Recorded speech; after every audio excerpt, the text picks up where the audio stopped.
Assalamualaikum warahmatullahi wabarakatuh. Selamat sore, selamat berjumpa kembali dengan Bapak dari Gerai Tak Bernama. Khutbah Bapak di video yang ke-11 ini adalah tentang Wahyu pasal 1, yaitu tentang Alfa dan Omega. Benarkah Yesus adalah Alfa dan Omega? Mari kita simak bersama-sama. Yesus bukan Alfa dan Omega karena Yesus berawal dari firman. Yesus diciptakan oleh firman. Firman adalah kata-kata. Yang awal dan yang akhir adalah yang berfirman, yaitu Tuhan yang berfirman. Timbul pertanyaan, duluan mana firman dengan yang berfirman? Duluan mana firman dengan yang berfirman?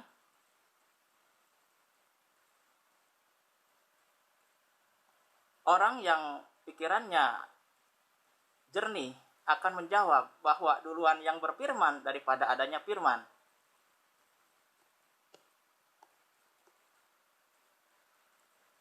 Tidak ada kata-kata yang terucap jika tidak ada yang berkata. Tidak ada firman yang terucap jika tidak ada yang berfirman. Tidak ada ciptaan yang tercipta jika Tuhan tidak berfirman mencipta. Kenapa Yesus disebut firman Allah? Karena Yesus adalah hasil dari firman Allah. Jadi harus dibedakan bahwa firman adalah subjek, yaitu Allah, dan firman Allah adalah objek, yaitu Yesus. Nah, objek atau firman Allah inilah yang menjadi Yesus. Urutannya adalah sebagai berikut.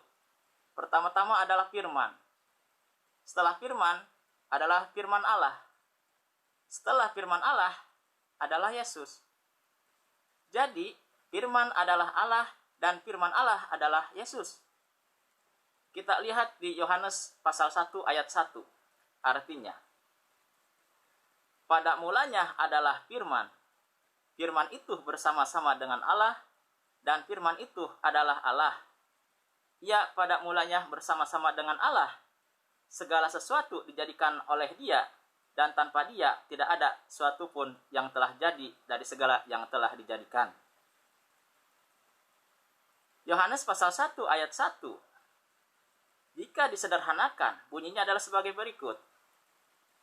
Pada mulanya adalah firman. Pada mulanya adalah kata-kata. Kata-kata itu bersama-sama dengan Allah, dan kata-kata itu adalah Allah. Kata-kata pada mulanya bersama-sama dengan Allah. Segala sesuatu dijadikan oleh kata-kata, dan tanpa kata-kata tidak ada sesuatu pun yang telah jadi dari segala yang telah dijadikan. Pada mulanya adalah firman. Yesus bermula dari firman. Jadi sebelum Yesus lahir, asal mulanya ada firman Allah, atau Allah berfirman. Jadilah Yesus, maka lahirlah Yesus. Di manakah Allah berfirman menciptakan Yesus? Allah berfirman menciptakan Yesus di kitab suci, yaitu di pasal Lukas 1 ayat 26 sampai ayat 31. Lukas pasal 1 ayat 26 sampai ayat 31 artinya, dalam bulan yang ke-6, Allah menyuruh malaikat Gabriel pergi ke sebuah kota di Galilea bernama Nazaret, kepada seorang perawan yang bertunangan dengan seorang bernama Yusuf dari keluarga Daud. Nama perawan itu Maria. Ketika malaikat itu masuk ke rumah Maria, ia berkata, "Salam, hai engkau yang dikaruniai, Tuhan menyertai engkau." Maria terkejut mendengar perkataan itu, lalu bertanya di dalam hatinya, "Apakah arti salam itu?" Kata malaikat itu kepadanya, "Jangan takut, hai Maria, sebab engkau beroleh kasih karunia di hadapan Allah. Sesungguhnya engkau akan mengandung dan akan melahirkan seorang anak laki-laki, dan hendaklah engkau menamai dia Yesus. Firman Allah di Lukas pasal 1 ayat 26 sampai 31 telah menjadi manusia, yaitu Yesus. Ini kita lihat di Lukas pasal 2 ayat 6 sampai ayat ke-7. Lukas pasal 2 ayat 6 sampai ayat 7 artinya. Ketika mereka di situ, tibalah waktunya bagi Maria untuk bersalin. Dan ia melahirkan seorang anak laki-laki, anaknya yang sulung. Lalu dibungkusnya dengan lampin dan dibaringkannya di dalam palungan, karena tidak ada tempat bagi mereka di rumah penginapan. Firman Allah di Lukas pasal 1 ayat 26 sampai pasal 31 telah menjadi manusia di Lukas pasal 2 ayat 6 sampai ayat 7. Dan ini ditegaskan lagi oleh Yohanes di pasal 1 ayat 14 yang artinya firman itu telah menjadi manusia dan diam di antara kita, dan kita telah melihat kemuliaannya, yaitu kemuliaan yang diberikan kepadanya sebagai anak tunggal Bapa, penuh kasih karunia dan kebenaran. Jadi, Yesus bukan yang awal dan yang akhir, karena Tuhan sudah berfirman sebelumnya menciptakan yang lain. Contoh, di Kejadian 1, Allah telah berfirman menciptakan langit dan bumi beserta segala isinya, termasuk Adam. Jadi, langit dan bumi itu berawal dari firman Allah di Kejadian 1. Dan Yesus berawal dari firman Allah di Lukas pasal 1 ayat 26 sampai ayat 31. Yesus itu hanyalah firman Allah yang belakangan setelah Allah menciptakan Maria, ibunya Yesus. Jadi, ternyata yang mengaku Alfa dan Omega itu bukan Yesus, tetapi malaikat yang sedang menyampaikan firman Allah kepada Yohanes. Ini bisa kita lihat di kalimat, demikianlah firman Tuhan Allah itu. Di pasal pasal Wahyu 1 ayat 8 ada kalimat begini, demikianlah firman Tuhan Allah itu. Ini adalah kalimat tidak langsung, artinya firman Allah yang disampaikan oleh malaikat kepada Yohanes. Yang ngomong kepada Yohanes itu adalah malaikat. Dan oleh Yohanes diucapkan kembali di Wahyu pasal 1 ayat 8. Sangat jelas bila kita lihat, kita baca di terjemahan lama yang bunyinya begini, Aku inilah Alif dan Ya, demikianlah firman Allah Tuhan itu, yang ada, yang sudah ada, dan yang akan datang kelak, yaitu yang Maha Kuasa. Di kalimat itu disebut Dia berfirman, atau demikianlah firman Tuhan Allah itu. Di kalimat tersebut memakai kata legei hokurios, bukan logos atau logop, bukan logos hokurios atau logop hokurios, tapi legei hokurios, yang artinya Dia berfirman. Legei ini memakai kata ganti pihak ketiga, tunggal, atau disebut juga dengan kalimat yang tidak langsung. Dipakai pihak ketiga yang menyampaikannya, yaitu dari Allah kepada malaikat dan dari malaikat kepada Yohanes. Bisa kita simpulkan bahwa Allah adalah pihak pertama dan malaikat adalah pihak kedua, sedangkan Yohanes adalah pihak ketiga yang bicara di Wahyu pasal 1 ayat 8. Di pasal Wahyu 1 ayat 8, inilah yang asli firman dari Allah yang disampaikan oleh malaikat kepada Yohanes, dan Yohanes menyampaikannya di Wahyu pasal 1 ayat 8. Sedangkan di pasal-pasal yang lain itu dicurigai bukan firman Allah yang asli, karena bisa kita lihat dari gramarnya itu adalah firman atau kata-kata langsung dari malaikat, tidak memakai kata demikianlah firman Allah atau Dia berfirman, tidak memakai begitu. Ini bisa kita lihat nanti di pasal-pasal lainnya. Kita sekarang lihat dulu ciri-ciri malaikat yang menyampaikan firman tersebut. Jadi pasal Wahyu 1 sampai pasal Wahyu 2 yang menyampaikannya itu bukan Yesus, tetapi malaikat. Ciri-ciri malaikat yang menyampaikan firman kepada Yohanes adalah, kita bisa lihat di Wahyu pasal 1 ayat 13, yang artinya, dan di tengah-tengah kaki Dian itu ada seorang serupa anak manusia, berpakaian jubah yang panjang sampai di kaki, dan dadanya berlilitkan ikat pinggang dari emas. Dan dadanya berlilitkan ikat pinggang dari emas. Jadi, yang serupa anak manusia yang menyampaikan firman kepada Yohanes, itu dadanya berlilitkan ikat pinggang dari emas. Dan inilah malaikat, bukan Yesus. Kita bisa lihat di Wahyu pasal 15 ayat 6, bahwa yang menyampaikan firman kepada Yohanes, ciri-cirinya sama dengan malaikat yang diutus ke 7 jemaat. Wahyu pasal 15 ayat 6 artinya, dan ketujuh malaikat dengan ketujuh malapetaka itu keluar dari bait suci, berpakaian lenan yang putih bersih dan berkilau-kilauan, dan dadanya berlilitkan ikat pinggang dari emas. Dan dadanya berlilitkan ikat pinggang dari emas. Di Wahyu pasal 1 ayat 3 disebutkan, dadanya berlilitkan ikat pinggang dari emas. Dan di Wahyu pasal 15 ayat 6, ketujuh malaikat dadanya berlilitkan ikat pinggang dari emas. Jadi,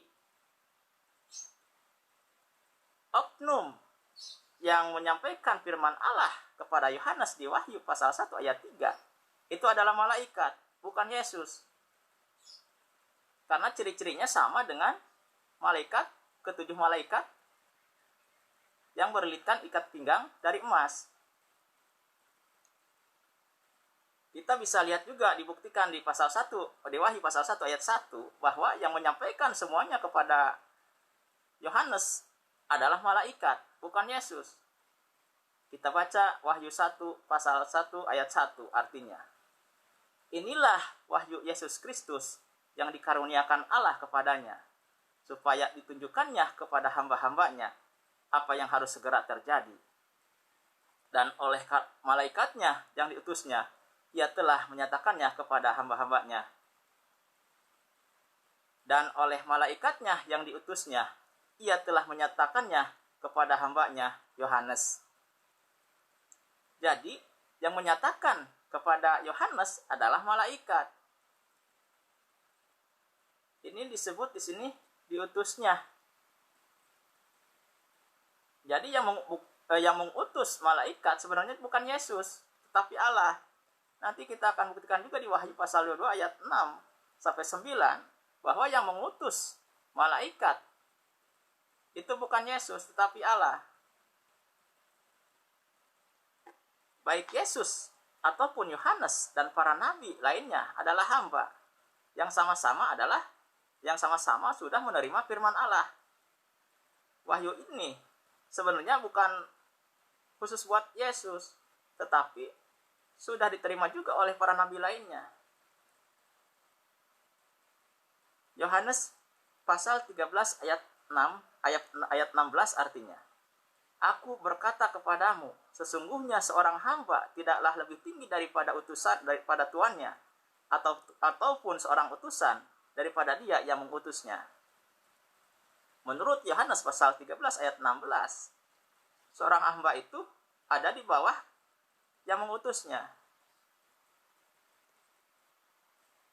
Kita lanjut ke Wahyu pasal 22 ayat 8 sampai 9. Bahwa yang menunjukkan semuanya itu kepada Yohanes adalah malaikat, bukan Yesus.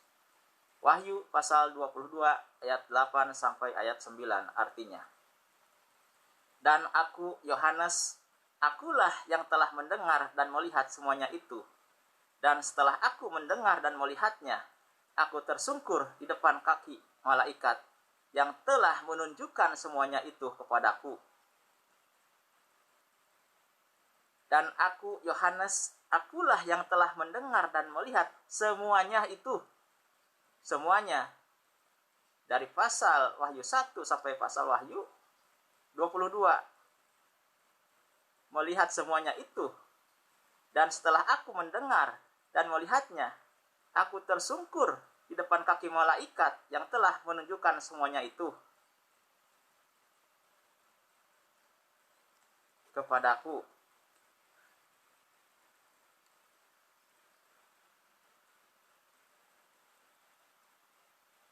Saya ulangi.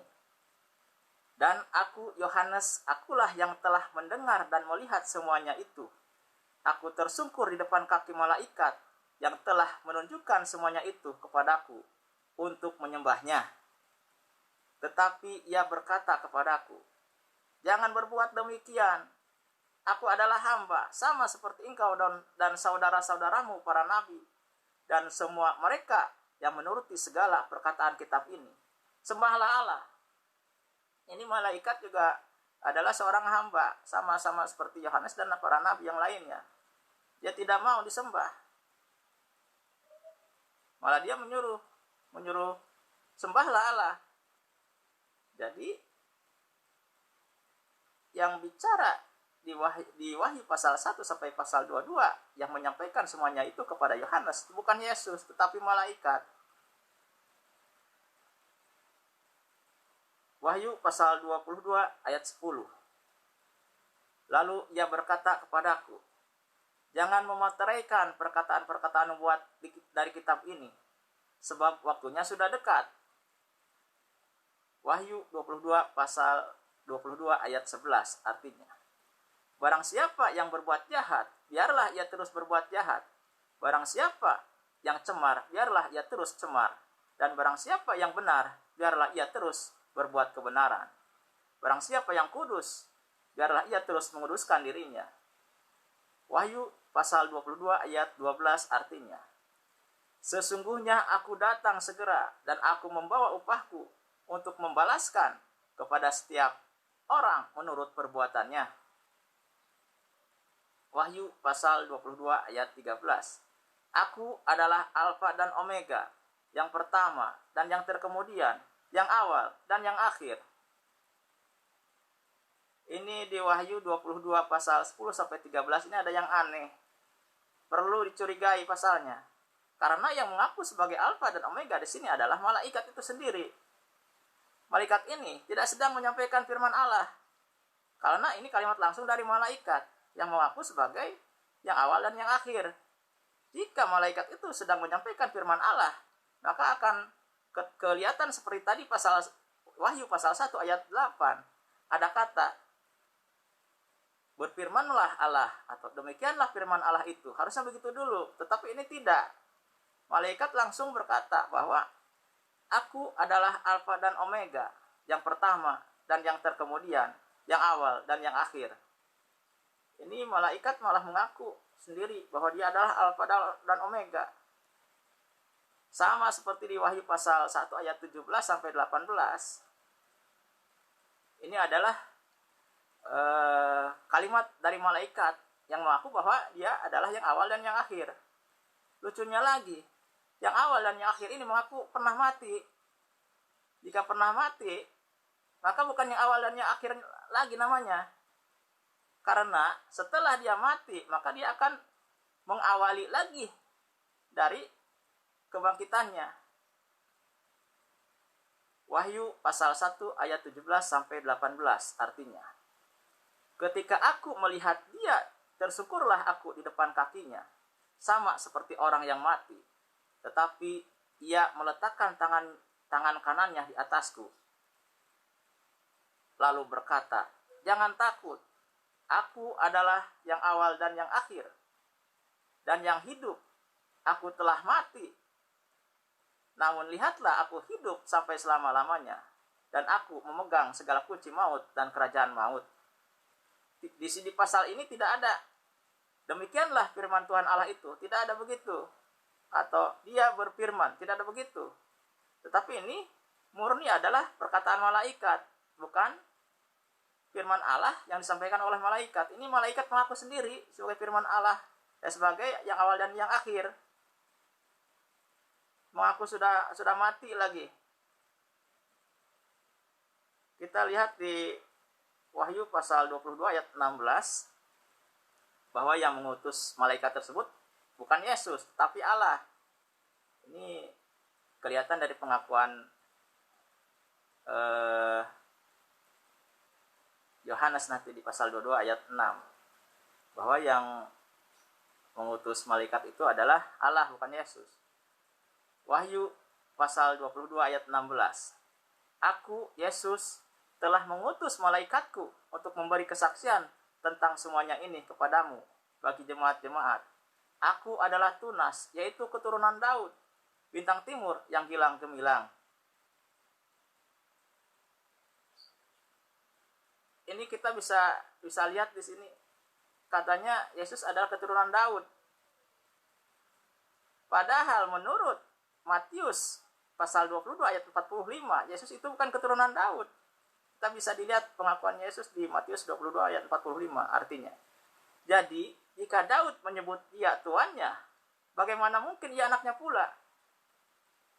Jika Daud menyebut Yesus sebagai tuan, bagaimana mungkin Yesus adalah anaknya Daud? Nah, gitu maksudnya.